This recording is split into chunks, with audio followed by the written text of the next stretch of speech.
G'day, welcome to Talking Hawks. I'm Matt. This is Chris. How are you, mate? Yeah, good, mate. Excited about this trade period, so let's talk about it. Excellent. Look, we've got an interesting piece today. I've done a lot of homework and I want to look at the 2021 trade period, no doubt, but want to review the ruck movement. There's different ruck trends that I've observed from the 2021 season across the Hawks list, and with names like Darcy Fort, Ceglar, Max Lynch, Ladhams, Rory Lobb all being considered to maybe change jumpers. Just want to look at what's going on. So before I get into that, do you want to just bring up the slides there, mate? If you would like a chance to, you right with those slides, Chris? Yeah, can you select it? I will give it a go. Sorry, my bad, peeps. So cracking on. Next slide. So if you want a chance to score a Hawthorn Guernsey signed by Talking Hawks own sponsored play, Denver Granger Barras, jump on to talkinghawks.com. Just in the details there in the message, just pop your YouTube name with the DGB train word. We'll check out that you've subscribed on YouTube, and we'll find some lucky person to score a Denver signed Guernsey. So the rucks, here we go. What's really interesting for mine is there's a couple of young rucks in this draft. We've got Mac Andrew, Toby, Conway coming up. There's a lot of media noise about potential trades. I just wanted to get to the bottom, Chris, of the Hawks, rucks and midfield, because clearly that's where things happen. We finished 14th, so this fella here on screen has had a bit to do in the finals. Yeah, he had a huge impact, didn't he? Yeah. So look, improving the draft position this year? That's what the clubs said they really want to go for. There's a lot that could happen here with trade and draft. Do we get an existing ruck? How much of a priority should that be? So for mine, the finals brand of footy is a lot tougher. It's more contested, and look, two of the strongest midfields made it to the grand final this year. So as far as a trend of the game, you've got a dominant ruckman here in Gawn, and not so dominant ruckmans at the Dogs. So my question is, how much of a difference does a ruck make in getting to and winning finals? So look, let's get into it. If you can jump in. So look, the stats that I've dug into is the season average. So if you can have a look here, we've got a heat map covering if they're below their season average in dark red, lighter red if they're between 10 and 19% in terms of their hit outs, and clearances is what I've focused on. And if they're above 10% light green, and if they're above 20% dark green. So first round of the finals, the trend I'm seeing there, I'm going to focus more so on the Dogs and the D's through this to see what it resulted in, because in the prelim and the grand final, the difference in the score margin was across those three matches 76 points, Chris. Yep. So look, the D's here, you can see Gawn lifted, or the D's lifted in that game against Brisbane, whilst Brisbane also lifted. But the look, a big hit out differential between Melbourne and Brisbane in that game. Doggies here, very interesting. There's a bit of anomalies in this first round because you've got a lower placed finalist in Essendon versus the Dogs, but you'll see this trend. So whilst Bombers pumped them in the hit outs, the centre clearances is where the Doggies really did their work. They really limited Essendon's supply compared to the season proper. Probably screwed them up a bit as far as competing in that match, and we saw it on the scoreline there, 85 to 36. The Dons going down. So let's go on to the next one. But it's pretty clear that dominating the ruck doesn't necessarily win you games. It's quite a contrast between Melbourne and the Dogs. Yeah. So week 2, interesting. Here we've got look, Cats stitched up GWS, all good. But the doggies, for mine, stoppage clearances, we're seeing the strength of this midfield potential ruck combination. Look, they have snuck over the line there, but partly where they did it again, Brisbane, your hit-outs dominating, the Dogs with not so potent a ruck combination in terms of hit-outs, they're still getting the job done. And look, Brisbane, a little bit less on their centre clearances, but the doggies around the ground, the way they're setting up, makes such a difference. So dominating those stoppage clearances compared to their season average, they've lifted in that game, and how much of a difference it made. Maybe 1 point different there, but kick on to the next one for me. So here's where there's the blowouts. Really interesting. So Geelong lifted in the hitouts. Well done. Centre clearances again lifted. Brilliant. Getting the job done. D's around the ground. Stoppage clearances is where it counts. So how many of those hitouts that the D's actually won might have been more of a focus? There's a whole lot of blocking. There's a whole lot of tactics that go on at clearance work. And I think it is different when it's stoppage clearances around the ground as opposed to in the middle with the centre clearances. So Demons up there. Maybe that was part of the tactics. Doggies Port lifting in the hitouts are well and truly above their season average there in hitouts. And again, Doggies quite comfortable with the stoppage clearance, get the work done there, and they got the result. So onto the granny, mate. Yeah. The big fella, there he is. Look, I should have taken the opportunity with Hawks fans. Maxie Gawn's 5 goals in that prelim to really down the Cats. What a difference. Do you need that dominant ruck? Do you need a ruck forward if you're a Hawthorn fan? Do you need a forward ruck? Not every ruckman kicks 5 goals, and I think Gawn was the first ruck to kick that many for a long time, but in a final. So, look, kudos to the Ds. I think on the day, the better team won. Centre clearance, the Ds lifted in the grand final and really limited the Doggies' stoppage clearance around the ground, which you can see there. So, look, a few interesting stats there. Just to try and contrast a little what the season stats and a ruckman in terms of hitouts and the influence with the mids and their clearance work does into finals where it's a different brand of footy. So for mine, how does that relate to the Hawks? I'm trying to get to the bottom of a few things here. Do the Hawks need a super dominant ruckman like Max Gawn? I don't think so. It's more of a luxury, I think. It's nice to have, but it's not necessary. Yeah, so Hawks have got some list decisions to be made. Tough list decisions need to be made at this point in the year.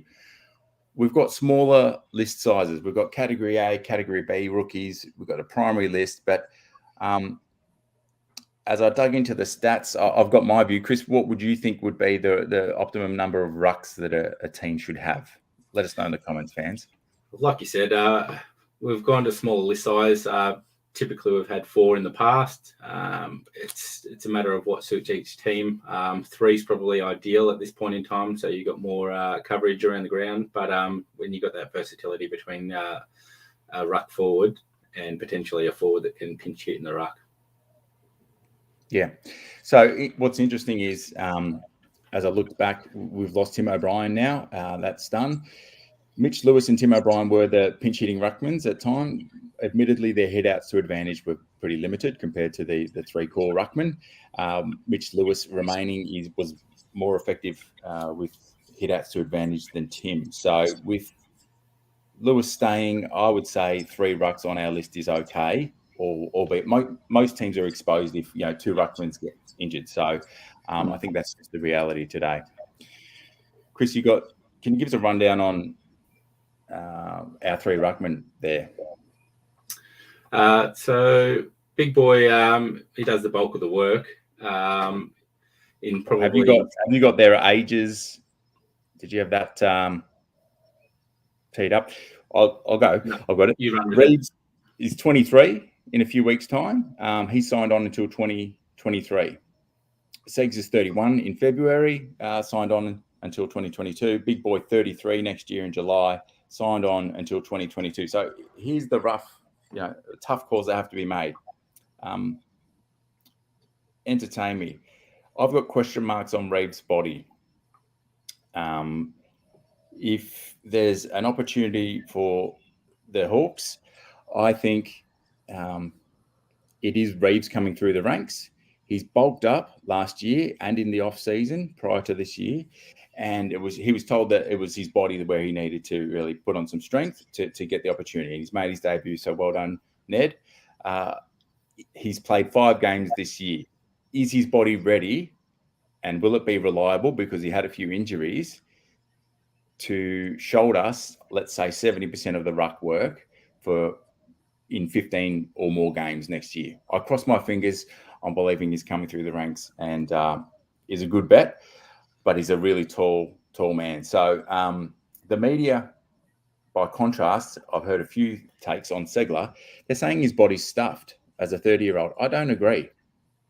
I'll show you some stats shortly that really might surprise you and tell a different story. But Big Boy, he slowed down a bit. Before we get to that, Big Boy slowed down in the last 2 years. Noticeably, I think the move down back was smart, and the move forward this season to reduce his exposure to being that, the wear and tear of number one ruck. That's going to prolong his year. So, Chris, thoughts? How long can Big Boy compete at the AFL level? Look, he's probably good for another year, maybe 2, 3 at absolute best. I can't see it happening, but so it's passing on that main ruck duty, and like you said, whether Ned Reeves is ready for it yet, or that's where Segs has been handy to, because his stats do actually reflect he has some ability. Yeah, I'd agree. 1 to 2 years for mine, as harsh as that sounds. And I think, look, Big Boy, like Hawkins, for the Cats, he's very good inside 50 when there's ruck contests to control the ball and keep it in there. I think Big Boy can do that job really well. If he goes 2 seasons, Macca, I think with all the respect in the world, maybe he'll play a bit of a roughy role in roughs last year, going down to Box Hill. And if he's prepared to do that, it would be brilliant for our development, for the youth, for his leadership, that voice out there. So, look, that's just no crystal balls here, but just some thoughts. So onto Ceglar, he really struggles with the rucks that have got a bigger body.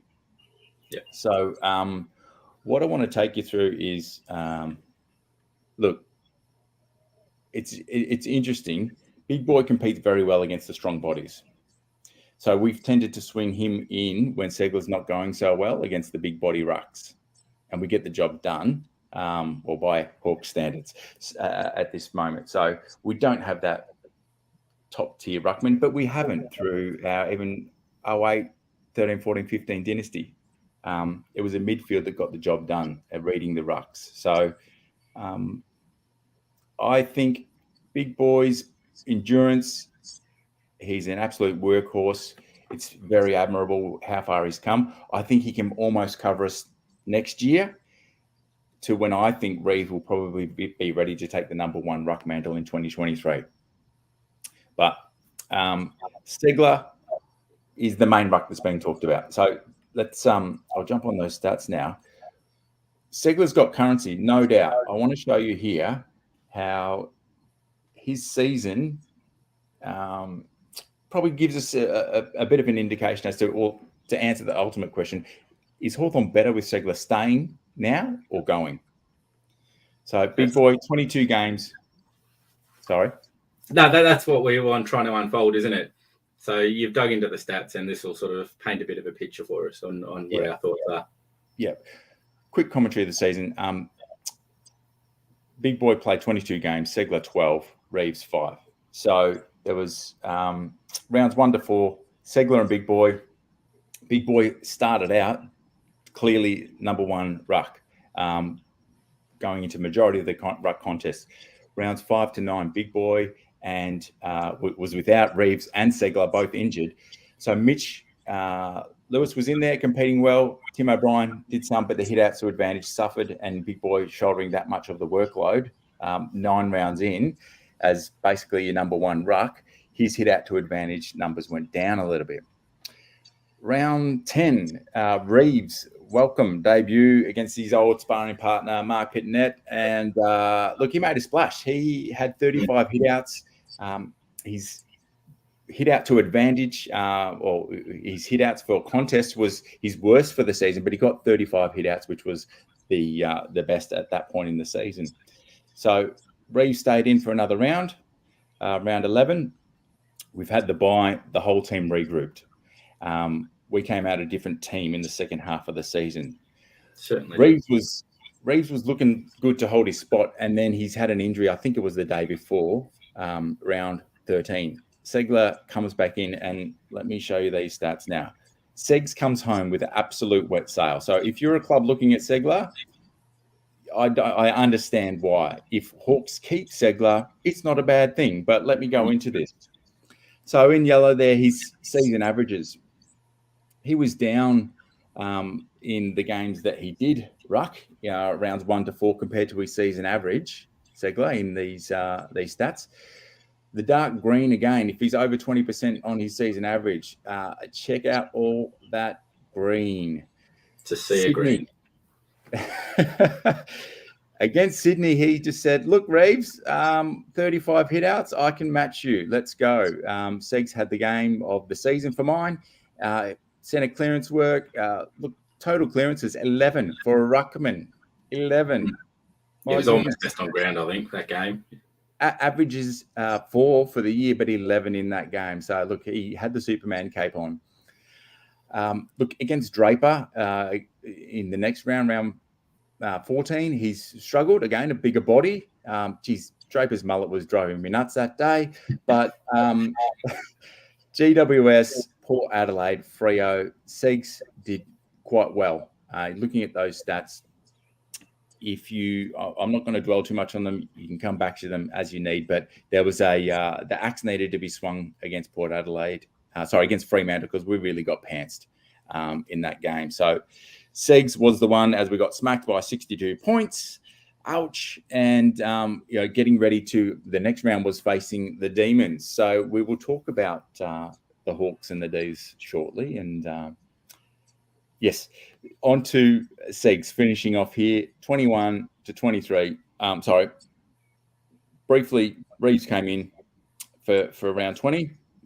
And against the Lions, he's 18 to 20. Sorry, it was Reeves and the Big Boy. Bear with me, people. And Reeves had a astronomical 69 ruck contests with 12 hit outs to advantage. So that was the season high for all rucks, albeit for the Hawks, that is. McEvoy had 11 against the Saints in round 7 when he was going solo with no other primary ruckman helping. So also, I think that was a sign of things to come for Reeves. It's really, he trended up. So finishing off here, rounds 21 to 23, Ceglar lifted. And in this patch, Hawks have gone for 2 wins and 1 draw. So you can see in the top left-hand corner there, Ceglar's 12 matches. We've gone 5 wins, 6 losses, 1 draw. Pretty good. 3 words about Ceglar: currency is up. So what I like is I want to just do a quick comparison to our rucks, but he was beaten convincingly against the big bodies. That's my concern. So onto this, as you'd expect, Reeves being very tall. This heat map, dark green hit outs to advantage. Dark green means they're the best of the 3 ruckmen. Light green, second. Yellow, third in these stats. So Reeves coming through very well. I love his 1%ers being so high. I'd expect him to win hit outs to advantage and hit outs given the height. Big Boy's a very different ruckman, and he played forward, so it's not surprising to me that his stats are a little on the light green and yellow side as being second and third. Less hit outs, he's up forward more. So understandably, but look at that. The hit out win percentage equal to Reeves. So main takeaway there for mine. And look, he's played 22 games. You can see across the top there, and the win-loss draw. Ceglar, here's where his currency's up. Centre clearance work and clearance work full stop, and his disposals. So for mine, whilst he might not win as much in the air in terms of hit-outs and hit-outs to advantage for the number of contests that he goes in, he still came home with a wet sail we saw, and he's really, I think, in probably some career best form after he had his knee injury quite a number of years ago. And when he's in, he's doing well. So what I think is Ceglar's going to have a good 2 to 3 years ahead. His body's not beaten up like the journos are saying. He's serviceable. He's good below his knees. He's better than our other two ruckmen. And I think what's going to make a big difference is wherever he goes for the next 3 years, they're going to do all right out of him.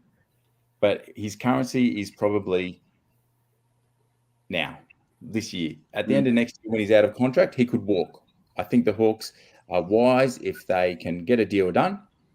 Ceglar will be serviceable. I think it's a win all round. Who comes in? So if we don't make a ruck move this trade period, we definitely are making a ruck trade or draft next period. It's not just us, talking about it. It's openly known to Hawthorn. Sammy's come out and said to Segs, we're probably going to give Ned more of an opportunity next year. So you might be missing more games than you're playing. So, yeah, it's like you said, he's handy to stick around. But like you said, his currency's up now. So rather than letting him walk for nothing, we can get a deal done and potentially get somebody else in that's suitable. And if there's anything to go by, we didn't play all three tools, all three rucks in any game this year. So I don't know that Sam may change that trend. He wants to attack. He wants to stay defensive. Great. What role does a ruck play? Some rucks in different teams will be drift back. They can play different roles and influence the game in other ways. So let's look at what we do then. What are the options for the Hawks? So my tough call is that we have to move Segs on now. And if we go with someone a little younger to give Reeves a sparring partner for the next few years to go 1-2 combo, who is that? Should you go to the youth?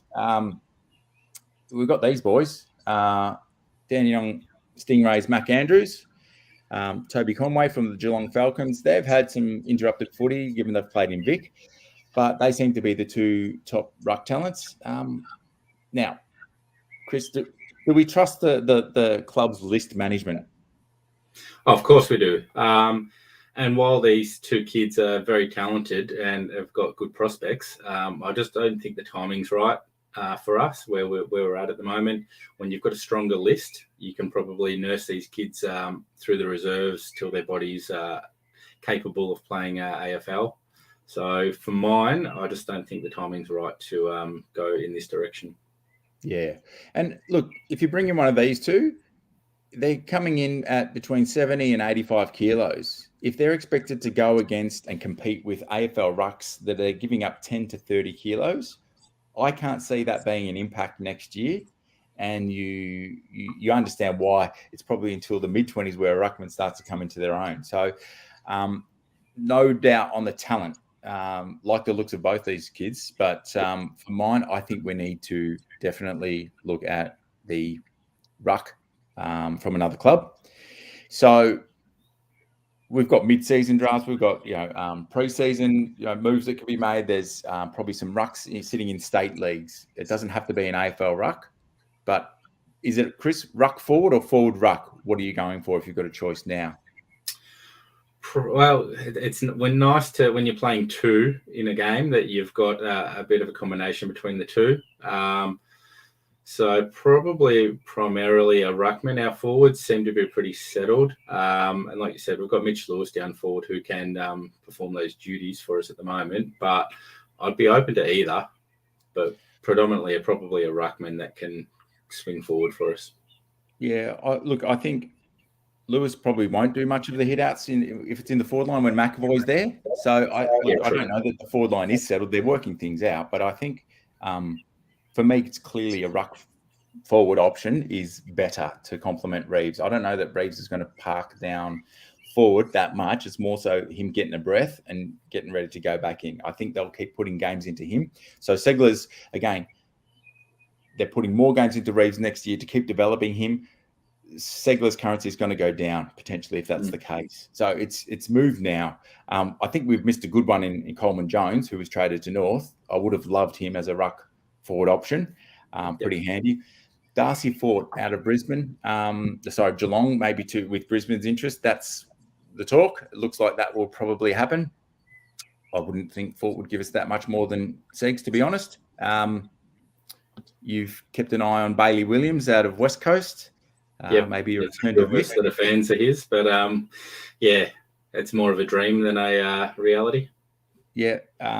Look, with all this cap room, do you chat to old mate Righty and say, hey, Grundy, I know he's just really hamstrung your club. Would he be interested in maybe a move?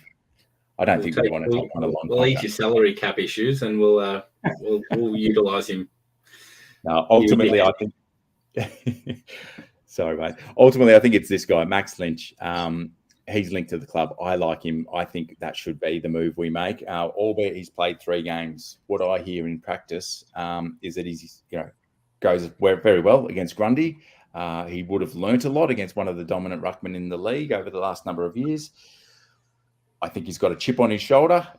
If he comes in, he's going to have a point to prove. He wants an opportunity to win the number 1 ruck spot, which Collingwood's told him he won't really get a chance. And Graham Wright mentioned from Collingwood that he's looking for that opportunity to be a number 1 ruck. So that would be good to push Reeves.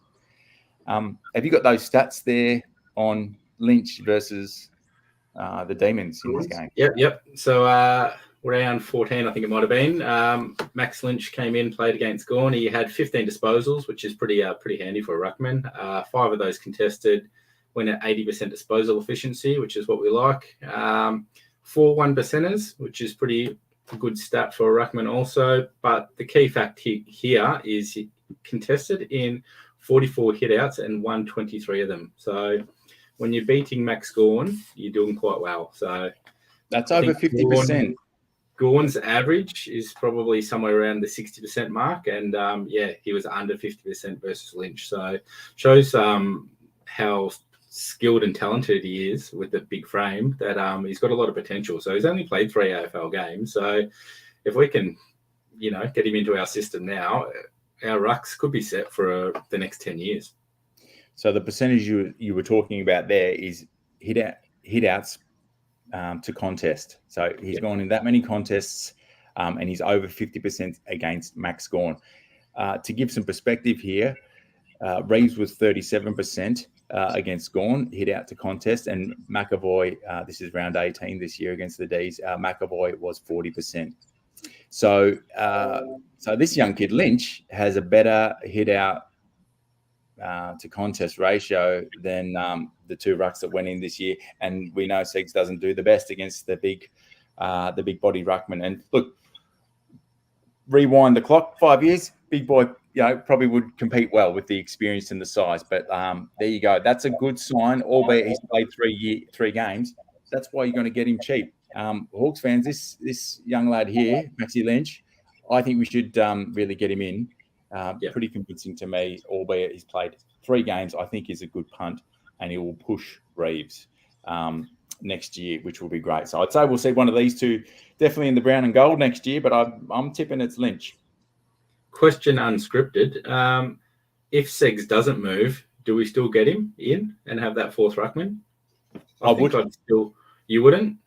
No, I would. Absolutely, I would. Yeah. I agree. Yep. Cool. Mate, all right. Well, if you like this video, I'd like us to do more like this. Let us know in the comments. Tell us if you agree with some of the opinions, the points. If you want a chance to win that Denver Granger Barras signed Guernsey, as I said earlier, DGB train and your YouTube name into talkinghawks.com. Chris, if you can flick over to base compression here. Amazing sponsors of Talking Hawks. David Mirror, did an interview with us, former Hawk and Box Hill legend. He has tried out the base compression gear and really rates it. So you can check out our interview with him on YouTube. If you use the base compression code TalkingHawks20, you'll get a 20% discount when you check out of the base compression. Enjoy some good gear, maybe get some for Christmas. A little bit will come towards Talking Hawks to help us out. So check out other Hawk draft and trade videos on Talking Hawks. There's some cool playlists there which have former player interviews and the like. We'll be back soon with some more videos and look forward to closing out the trade period. So hopefully you've got a few insights about Segs, some views, our ruck position, and overall. Look, let's go for Max Lynch. Yes, please. All right, mate. Well, thank you everyone for joining us. Thanks, Chris. We'll catch you all soon. See you guys. Ciao.